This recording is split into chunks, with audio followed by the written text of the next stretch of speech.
హన్మకొండ జిల్లా దామెర మండల కేంద్రంలో ప్రతి నెల మొదటి ఆదివారం అంబేద్కర్ విగ్రహానికి పూలమాల వేసి కార్యక్రమంలో భాగంగా అంబేద్కర్ విగ్రహానికి పూలమాలలు వేసి భారతదేశాన్ని మరియు భారత రాజ్యాంగానికి అంబేద్కర్ అహర్నిశలు కష్టపడి చేసిన సేవల గురించి కొనియాడారు।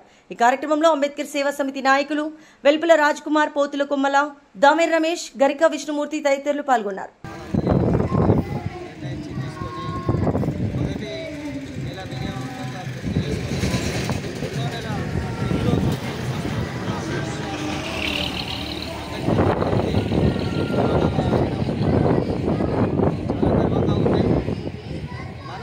కార్యక్రమాన్ని మండల ఇతరులు ఆదర్శంగా తీసుకొని మన మండలం అయితే మన జిల్లా అయితే రాష్ట్ర వ్యాప్తంగా కూడా ఇలాగే అంబేద్కర్ విగ్రహాలకి ప్రతి నెల పూలమాల వేసే కార్యక్రమం చాలా గొప్పది।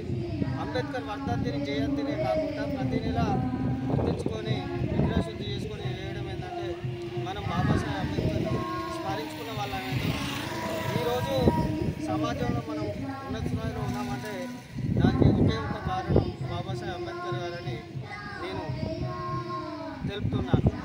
నిన్న మనకు ఒక గొప్ప సామాజికంలోని అట్టడుగు వర్గాలకి, అణగారిన కులాలకి దక్కిన గౌరవం ఏంటంటే సామాజిక కోణంలో మందకృష్ణ మాదిగ గారికి భారత ప్రభుత్వం నరేంద్ర మోడీ గారు పద్మశ్రీ అవార్డు చేయడం మన జాతికి, మన జాతిలో ఉన్న ఉపకులాలందరికీ దక్కిన గౌరవంగా భావిస్తూ మరొకసారి కేంద్ర ప్రభుత్వం ధన్యవాదాలు తెలుపుకుంటూ ఈ కార్యక్రమానికి వచ్చి విజయవంతం చేసిన అందరూ నాయకులకు అందరికీ నా హృదయపూర్వక నమస్కారాలతో ఈ ఉపన్యాసం ముగించుకుంటాను।